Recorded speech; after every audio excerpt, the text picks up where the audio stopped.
Hello दोस्तों, मैं सुभय कुमार। दोस्तों, 67 बीपीएससी एंड सीडीपीओ के लिए जो पीटी और मेंस की तैयारी कर रहे हैं, उसके क्रम में जो हमने इससे पहले जो वीडियो लाया था आत्मनिर्भर भारत, जिसमें है जो स्पेसिफिक शिक्षा के टॉपिक को हमने लिया था, कौशल विकास को उसमें लिया था। और आज हम दोस्तों आत्मनिर्भर कृषि एंड बिहार दोनों को कंबाइन करके ले रहे हैं दोस्तों, और दोनों साथ पैरेलल पैरेलल ही चलेगा। एक भारत रहेगा, दूसरी तरफ कृषि बिहार की भी है जो बात उसमें ऐड करके रखा जाएगा। दूसरी चीज़ है कि दोस्तों, आप है जो वीडियो को देखते हैं तो निश्चित रूप से जो लाइक एंड सब्सक्राइब जरूर देखें और वीडियो को लास्ट तक जरूर देखें। वीडियो और लास्ट में अगर आपको निश्चित रूप से अगर आपको बोरिंग होगी तो आप वीडियो देखना छोड़ दीजिएगा। निश्चित रूप से हम आप आशा करते हैं और विश्वास करते हैं कि आप निश्चित रूप से वीडियो है जो देखिएगा। और टेस्ट सीरीज चल रहा है दोस्तों, अगर टेस्ट सीरीज में ज्वाइन होना चाहते हैं तो आप डिस्क्रिप्शन बॉक्स के नंबर पे आप जो कांटेक्ट कर सकते हैं। हम आज बात करेंगे दोस्तों आत्मनिर्भर कृषि एंड बिहार की। बहुत इंटरेस्टिंग टॉपिक है दोस्तों, लास्ट तक जरूर देखिए और सब्सक्राइब जरूर कीजिए। स्टार्ट करते हैं। भविष्य उसके पास नहीं जिसके पास हथियार है, भविष्य उसके पास है जिसके पास अनाज है। एम एस स्वामीनाथन साहब ने है जो इस चीज को कोटेशंस को दिया था कि भविष्य उसके पास नहीं है जिसके पास हथियार है, भविष्य उसके पास है जिसके पास अनाज है। और हमारे जो खाद्य संकट से दूर करने वाले, खाद्य निर्भरता और खाद्य निर्यात को भारत के जन्मदाता कहे जाने वाले डॉक्टर एम एस स्वामीनाथन ने तृतीय पंचवर्षीय योजना के बाद 1966 से 69 के समय उन्होंने है जो अपना इस वचन को दिया था। और आज भारत है जो निश्चित रूप से खाद्य निर्भरता और खाद्य श्रृंखला और खाद्य निर्यात में है जो भारत है जो अव्वल स्थान है जो प्राप्त किया है। और हमने हरित क्रांति के दौर को है जो हमने देखा, और उससे जो इम्पोर्टेंस जो निकल कर आई कि भारत एक आत्मनिर्भर के रूप में है जो उभरा, आत्मनिर्भर कृषि के रूप में उभरा, स्वदेशी बीजों के उत्पादन के रूप में है जो उभरा, और है जो स्थिरता के दौर में है जो कहीं ना कहीं भारत आज 80 करोड़ लोगों को है जो 5 केजी चावल और अनाज देने में सक्षम है। तो एक बहुत बड़ी योजना जो है जो आप जानते हैं कि प्रधानमंत्री ग्रामीण जो कल्याण योजना है जो आपको खगड़िया के तेलिहार से जो स्टार्ट किया गया था। पीटी पॉइंट ऑफ व्यू से भी बोल रहे हैं दोस्तों, आप जो याद रखिएगा, जो कोविड के समय में जो आपको 2020 में जो स्टार्ट किया गया था उसका 5वां चरण है जो मार्च 2022 तक है जो लागू रहेगा। तो दोस्तों हम है जो उस चीज को भी बीच में बोलते जाएंगे जो आपके पीटी पॉइंट ऑफ व्यू से जो इंपॉर्टेंट होगा। तो एम एस स्वामीनाथन, आप जानते हैं दोस्तों एम एस स्वामीनाथन के बारे में। फिर दूसरा, जवाहरलाल नेहरू ने उसी समय स्टेटमेंट दिया था जब वो प्रथम प्रधानमंत्री बने थे कि सब कुछ इंतजार कर सकता है लेकिन कृषि कभी भी इंतजार नहीं कर सकता है। कृषि कभी भी इंतजार नहीं कर सकता है, इसलिए कृषि के क्षेत्र में है जो उन्होंने क्रांति लाने के लिए उन्होंने प्रथम पंचवर्षीय योजना के ही माध्यम से है जो अपनी है जो गाथाएं और अपनी है जो आधार को बनाना है जो चालू कर दिया था। हम जानते हैं दोस्तों कि हमारे जो भारत में कृषि की उत्पादकता है जो बहुत ही कम थी, और आज जो उत्पादकता है उससे करीब करीब है जो 8 से 10 गुना है जो ज़्यादा बड़ी है। तो निश्चित रूप से जो आधार है जो उन्होंने दिया था उसका है जो प्रभाव है जो आज भी देखने के लिए मिल रहा है। हम अब भूमिका की ओर बढ़ते हैं दोस्तों कि जब भूमिका लिखना हो तो कैसे लिखा हो जाना चाहिए, इस पे हम बढ़ते हैं। भारतीय कृषि सुप्त महाशक्ति, आत्मनिर्भरता, कृषि उत्पादकता, भंडारण, उत्पादन, वितरण के 75वें अमृत महोत्सव में कृषि उत्सव को महत्वपूर्ण रूप से आत्मनिर्भरता के संगम में समाहित करता है। दोस्तों वर्ड को पकड़ना है, सुप्त महाशक्ति, आत्मनिर्भरता, कृषि उत्पादकता, भंडारण, उत्पादन, वितरण के 75वें वर्ष के अमृत महोत्सव में कृषि उत्सव को महत्वपूर्ण रूप से आत्मनिर्भरता के संगम में समाहित करता है। कुशल समायोजन, हरित क्रांति की हरियाली कुशल प्रबंधन से भारत 80 करोड़ जनसंख्या को खाद्य आत्मनिर्भरता के रूप में, महामारी के उदाहरण के रूप में है जो इसको है जो इसने है जो खाद्य जो निर्भरता है, खाद्य जो अस्पष्टता है, उसको कहीं ना कहीं जो पेश करने का है जो काम किया है। वही जो वर्तमान कृषि, प्राकृतिक आधारित जैविक कृषि, जीरो बेस कृषि, संचित कृषि आधारित कृषि विविधीकरण, तकनीक, बाजार, पोषक तत्व आधारित, इसे विश्व के व्यंजन में भारतीय कृषि की सुगंध को प्रयोजित करता है। जो दुनिया के बाजार भारतीय कृषि को उत्पादन में मेहमान की तरह है जो उसका स्वागत करता है। दोस्तों एकदम निश्चित रूप से जब आप लिखिए तो इंट्रोडक्शन ऐसा होना चाहिए कि हमने एक वर्ड को बोला था कि एग्जामिनर्स के हार्मोन को अगर ना चेंज कर दे अगर, तो वैसी इंट्रोडक्शन लिखने से क्या है जो मतलब है। हम ऐसी अटैक करेंगे उसके ऊपर कि है जो हम नंबर देने के लिए मजबूर हो जाएगा, उसकी हार्मोनल है जो चेंज हो जाएगी, और है जो आपकी कॉपी को पढ़कर है जो उसको है जो वो फूले नहीं समाएगा। इतना है जो उसको प्रसन्नता है जो कर दीजिए। आप इसी तरह से लिखने का प्रयास कीजिए। आपके कलम में वो जादू है जो अच्छे अच्छे एग्जामिनर्स को है जो आपके कॉपी के सुंदरता और स्वच्छता को देखकर वो है जो 38 में है जो 35 नंबर देने के लिए मजबूर हो जाए। हमें उस तरह से है जो काम करना है, हमें उस तरह से लिखावट पे काम करना है। निश्चित रूप से दोस्तों आप वो कर सकते हैं, और आप में वो काबिलियत है। आप बीपीएससी एस्पिरेंट हैं, यूपीएससी एस्पिरेंट हैं, आप में वो काबिलियत है कि आप उस चीज को कर सकते हैं, और है जो कर गुजरिए। यही है जो आपकी है जो वर्तमान की है जो मांग है, यही डिमांड है। तो निश्चित रूप से आप उसी दिशा में है जो काम करिएगा जिस दिशा में हम है जो आपको बात कर रहे हैं। हम कुछ समस्या के ऊपर बात करेंगे दोस्तों। हर चीज की समस्या होती है, उस समस्या के जड़ तक पहुंचना जरूरी होता है। असमान वितरण, छोटी जोत के साथ जो समस्या हुई, जो कम भूमि के साथ संयुक्त परिवार का टूटना और जोतों का आकार कम होना, जिससे हमें है जो लागत में वृद्धि हुई और आय में कमी हुई, जिसका प्रभाव है जो शिक्षा, स्वास्थ्य और उस परिवार के रहन सहन पे इफेक्ट पड़ा, और उसके साथ समग्र अगर बात करेंगे दोस्तों तो अर्थव्यवस्था पे है जो उसका है जो गहरा प्रभाव पड़ा। तो हमें इस क्षेत्र में इस जड़ को पकड़ना है, और हमें है जो इस पे काम करने की जरूरत है। आप जानते हैं दोस्तों कि भारत में सीमांत किसान की संख्या है जो सबसे ज्यादा है, 68 से 70%, जिसकी 1 हेक्टेयर से की कम भूमि है। दूसरा अगर बात किया जाए छोटे किसान की, अगर बात किया जाए दोस्तों तो 1 से 2 हेक्टेयर है जो भूमि है, और लघु एवं मध्यम किसान की बात किया जाए दोस्तों तो 2 से 4 हेक्टेयर है। मध्यम किसान 4 से 10 हेक्टेयर, और बड़े किसान जो 1% है दोस्तों उनकी 10 हेक्टेयर से ऊपर भूमि है। तो एक है जो हमने ग्राफ, पिक्टोरियल फॉर्म, आप मेंस में लिख रहे हैं तो इसको लिखने की है जो जरूर है जो कोशिश करें। तब है जो आपकी स्किल्स को आप है जो एग्जामिनर पहचान लेगा कि हाँ इस लड़के के पास है जो डेप्थ नॉलेज है, इस लड़के के पास एनालिसिस करने की क्षमता अच्छा है, इस लड़के के पास है जो स्किल्स जो है, कनेक्टिंग पावर है जो इसके अच्छा है। तो निश्चित रूप से आपको नंबर देने में कहीं ना कहीं है जो भूमिका है जो जरूर निभाएगा। दूसरी बात जब हम बात करेंगे दोस्तों कि कृषि पर निर्भर किसान की आय पे है जो कहीं ना कहीं जो इफेक्ट जो पड़ता है, उसके बारे में बात करेंगे। कैसे संलग्नता है, यह है जो दोस्तों है जो भारतीय कृषि विभाग के वेबसाइट से सब डेटा लिया गया है। टोटल ऑथेंटिक डेटा है दोस्तों। हमने 10-20 जगह से डेटा को कलेक्ट करके आपके पास लाने का प्रयास किया हूं, ताकि है जो आपको कम समय में है जो ये चैनल है जो आपको है जो ज्यादा प्रोडक्टिविटी दे और आपके समय को खराब ना करे। इसे देखते हुए दोस्तों हम है जो इस तरह से मेहनत कर रहे हैं, और आपके सामने जो परोसने का है जो काम कर रहे हैं। खेती में दोस्तों 63.4% संलग्नता है, वेतन मजदूरी में 22% है, कृषि उद्यम में 4.7% है, और पशुपालन में 3.7% है, और अन्य कृषि गतिविधियां में 1.1% है। जो कृषि पर निर्भर किसान की आय है जो ये है जो पूरे ग्राफ में जो दिखाने की कोशिश किए हैं। आगे हम बढ़ते हैं दोस्तों। जब हम आगे बढ़ते हैं तो इसमें है जो थर्ड जो पॉइंट है, खेती और कृषि मजदूर के बीच का अनुपात और परसेंटेज में क्या है जो 1950 से लेके अभी तक का है, उसका है जो खेती और कृषि मजदूर। तो 1950 में 7.5% खेती और मजदूर और 2.2% है जो कृषि मजदूर थे। 2001 में जो दोस्तों 12.6% हो गए खेती और मजदूर, और 11.8% है जो कृषि मजदूर हो गए।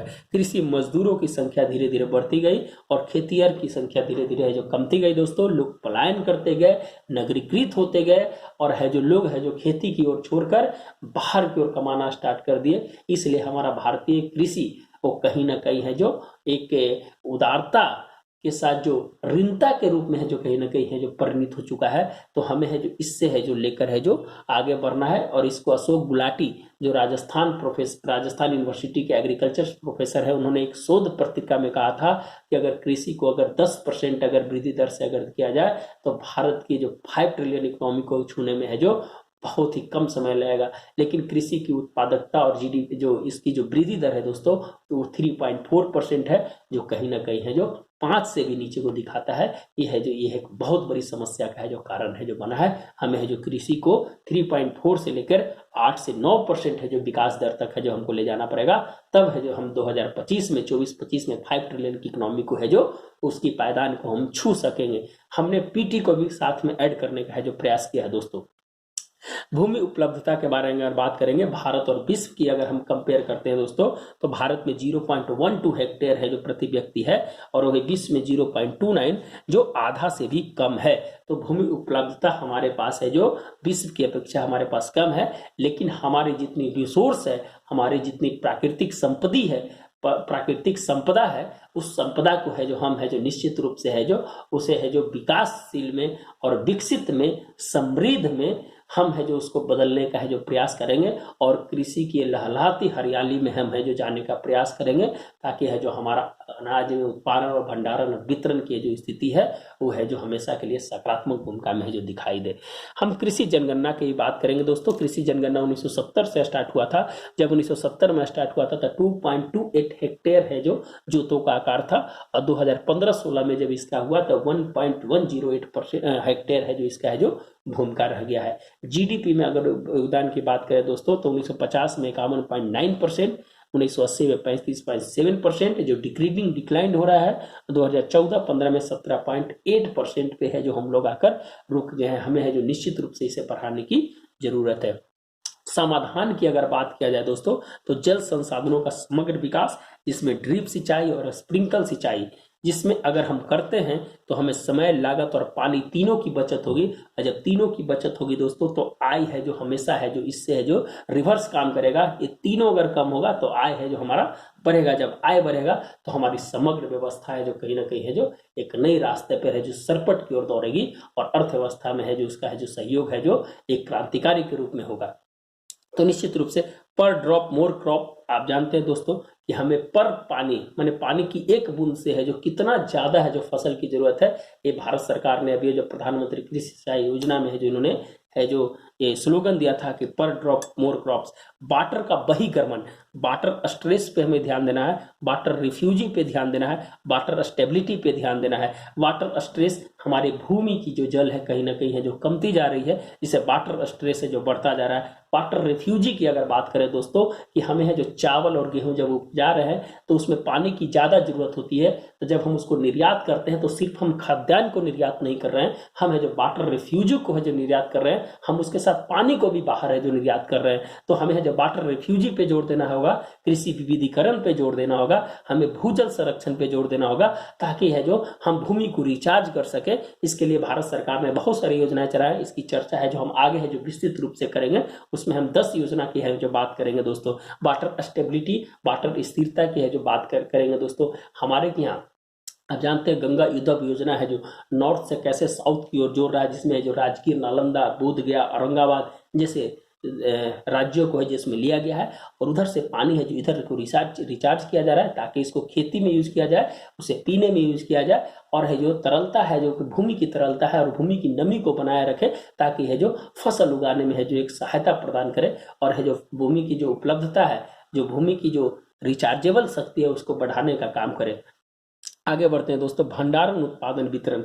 आप जानते हैं दोस्तों कि भंडारण उत्पादन वितरण के लिए एक आयोग का गठन होना बहुत जरूरी है। इसके लिए कोई आयोग अभी तक नहीं बैठा दोस्तों, इसीलिए कृषि एवं लागत मूल आयोग को संवैधानिक रूप से दर्जा देना चाहिए, ताकि इसमें कृषि वैज्ञानिक, अर्थ वैज्ञानिक, किसान संगठन और जितने भी किसान से रिलेटेड जो भी है, विपणन के क्षेत्र में, मार्केटिंग के क्षेत्र में जितने भी हैं, इस सब को है जो इसको जोड़ा जाए, और क्षेत्रीयता के आधार पर है जो इसको एक संगठन बनाया जाए, ताकि है जो इसमें जो विचारों का जो समागम हो, विचारों का जो संगम हो, उस संगम मिलकर एक भारतीय कृषि को लेकर एक नया है जो पुनः जागरण के रूप में है जो इसका है जो प्रयोग किया जाए, ताकि है जो हम है जो नए क्षेत्र में है जो कृषि के विविधीकरण और कृषि तकनीक और कृषि उद्यमी और किसानों की आय पर है जो विशेष है जो जोर दिया जाए। स्वामीनाथन आयोग की रिपोर्ट्स को दोस्तों अभी तक लागू नहीं किया गया है। ये एक दुर्भाग्य की बात है कि भारत में 2003 में 4 में जो रिपोर्ट्स आई थी, आज 17 साल बाद भी उसे लागू नहीं किया गया है। एमएसपी तो दोस्तों आप जानते हैं 1966-67 में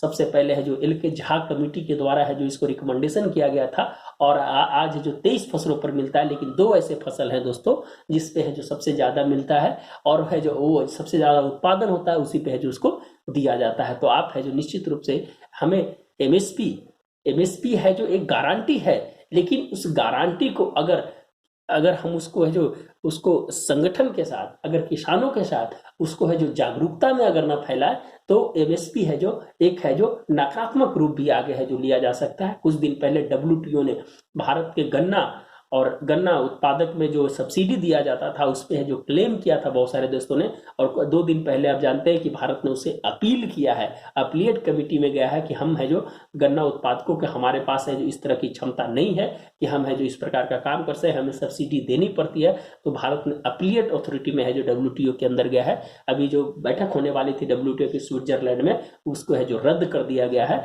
और अभी जो जो वर्चुअल बैठक होगी उसमें भारत है जो जोर शोर से है जो इसको उठाने जा रहा है। तो हम इस पर पूरी चर्चा करेंगे दोस्तों, बहुत विस्तृत चर्चा है। हम आगे बढ़ते हैं, वीडियो है जो कम समय में है जो हम ज़्यादा देने का प्रयास करते हैं। और दोस्तों एक हाथ जोर से नम्र निवेदन है कि आप जब वीडियो देखें तो निश्चित रूप से लाइक सब्सक्राइब जरूर करें, वही मेरा मानक होता है। हम आपके लिए सभी चीज़ ला कर देंगे, आप हमारे चैनल को है जो निश्चित रूप से नई ऊंचाइयों तक ले जाने का प्रयास करें। हम आपसे आशा और उम्मीद करते हैं कि आप जरूर इसमें है जो हमारा सहयोग कीजिएगा। हम आपका आभार व्यक्त करते हैं। आगे बढ़ते हैं दोस्तों कि निर्यात को बढ़ावा देना, मंडी का आधुनिकीकरण, कृषि वानिकी और मेगा फूड पार्क और मिनी फूड पार्क की है जो व्यवस्था करना, ताकि है जो जो अनाज की जो पोषक तत्व है, पोषक तत्व को है जो वहां पर रखा जा सके, वो है जो खराब होने से उसको बचाया जा सके। तकनीक आधारित खेती, प्राकृतिक खेती, जैविक खेती, जीरो बेस खेती, आर्टिफिशियल इंटेलिजेंस आधारित खेती, ड्रोन तकनीक खेती, आधुनिक उपकरण खेती, बीजामृत खेती, जीवामृत खेती, अच्छादान खेती, नमी युक्त खेती, कृषि विविधीकरण खेती, क्षेत्रवार कृषि। हमने हर एंगल को है जो जोड़ने का है जो इसमें दोस्तों है जो प्रयास किया है। तो है जो इस पे है जो हम बात करेंगे। कुछ डेटा है दोस्तों की आबादी अगर 4 गुनी बढ़ी है तो जो चावल का उत्पादन 1951 में 668 केजी प्रति हेक्टेयर होता था, वो है जो 2659 केजी प्रति हेक्टेयर है जो बदल चुका है। और गेहूं है जो 663 केजी प्रति हेक्टेयर होता था, वो 3507 केजी प्रति हेक्टेयर है जो हो गया है। फिर आगे बढ़ते हैं दोस्तों, कृषि विपणन, जहां वस्तुओं का बाजार में व्यापार की जो समस्या होती है, हमने कृषि को एक है जो निश्चित रूप से उद्योग के रूप में है जो हमें बढ़ावा देना है, रोजगार स्वरूप बनाना है। लेकिन हमारे पास बाजार अगर नहीं रहेगा तो वो हमारे पास जो समस्या उत्पन्न होगी उसको हम निराकरण नहीं कर सकते हैं। कमीशन एजेंट की जो नकारात्मक भूमिका होती है, और कृषि कानून की जो कमी है, 3 कानून जो है तो उसको रिपील कर दिया गया। आप दोस्तों याद रखिएगा कि 19 नवंबर को ये है जो दोस्तों 19, 29 और 19 नवंबर को इसको है जो बोला गया प्रधानमंत्री के द्वारा, 29 नवंबर को पेश किया गया दोस्तों, और 1 दिसंबर को इसको है जो रिपील किया गया। तो आप ध्यान रखिएगा, डेट भी है जो याद रखिएगा कब कब है जो किया गया था। कृषि उत्पादन स्थिरता में अगर बात करें दोस्तों तो जलवायु परिवर्तन में जो कमी आई है, फसल पैदावार में जो कमी आ गई है, पर्यावरण समस्या में जो कमी आ गई है, सॉइल ऑर्गेनिक कार्बन में 36% की जो कमी आई है, और एनपीए का अनुपात कहीं ना कहीं बढ़ा है। तो ये समस्या है जो उत्पन्न है जो स्थिरता के कृषि उत्पादन स्थिरता का कहीं ना कहीं ये समस्या है जो ये सब कारणों से आया है। और भूजल का 90% जल है जो हम लोग कृषि के रूप में है जो प्रयोग करते हैं दोस्तों। अगर हम प्रौद्योगिकी की अगर बात करें दोस्तों, तो प्रौद्योगिकी एग्रीटेक के माध्यम से विश्व का सबसे तीसरा बाजार एग्रीटेक में है जो भारत है दोस्तों।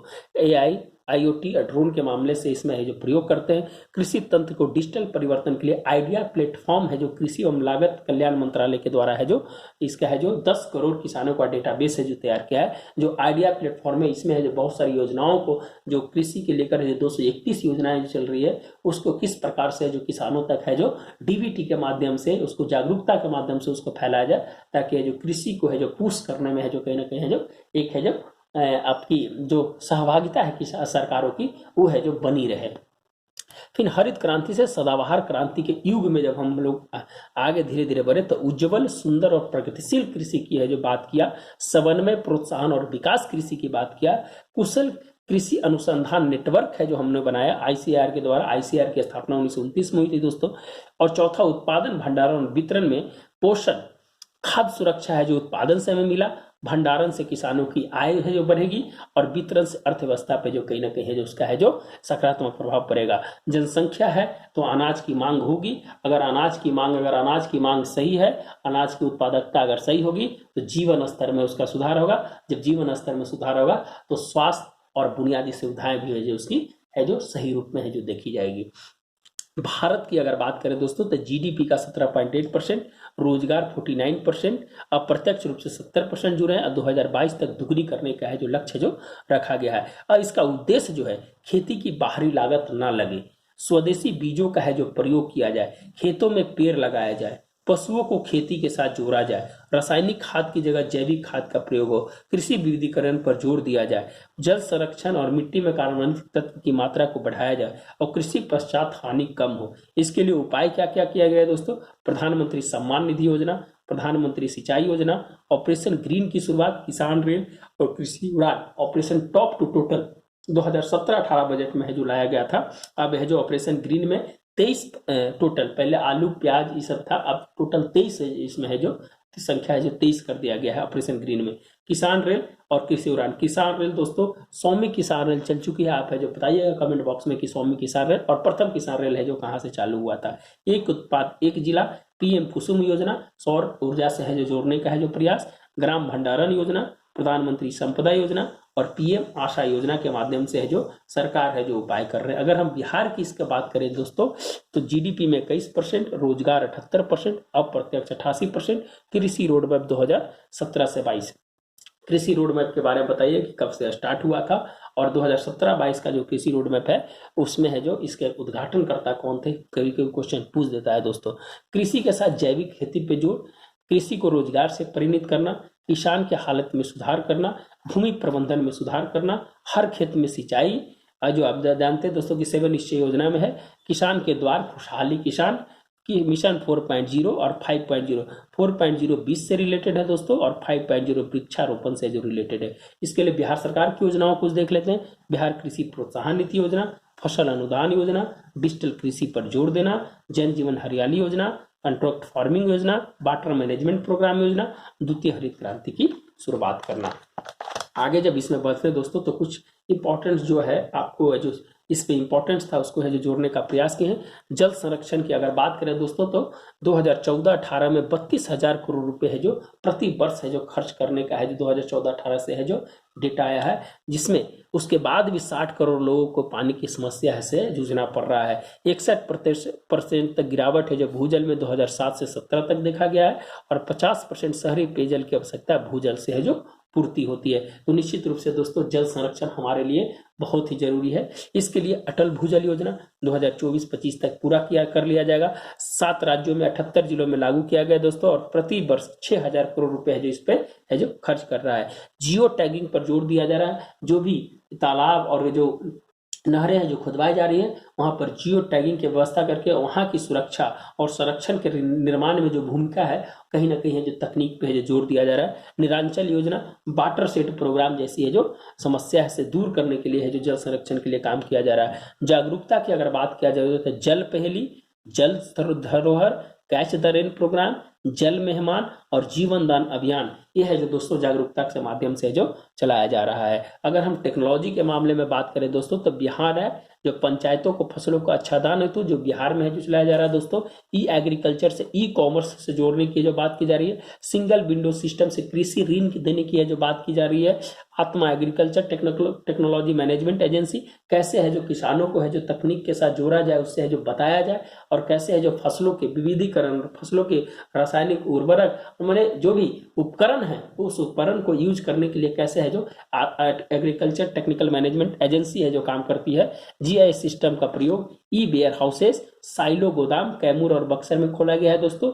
ई हाट, एम किसान ऐप, किसान कॉल सेंटर 1551 इसका नंबर है दोस्तों और डीडी किसान ऐप, ई मार्केट, ई नाम और इन ब्रज ऐप जैसी समस्याओं से जो है इससे दूर करने के लिए ये सब है जो टेक्नोलॉजी का है जो प्रयोग किया जा रहा है।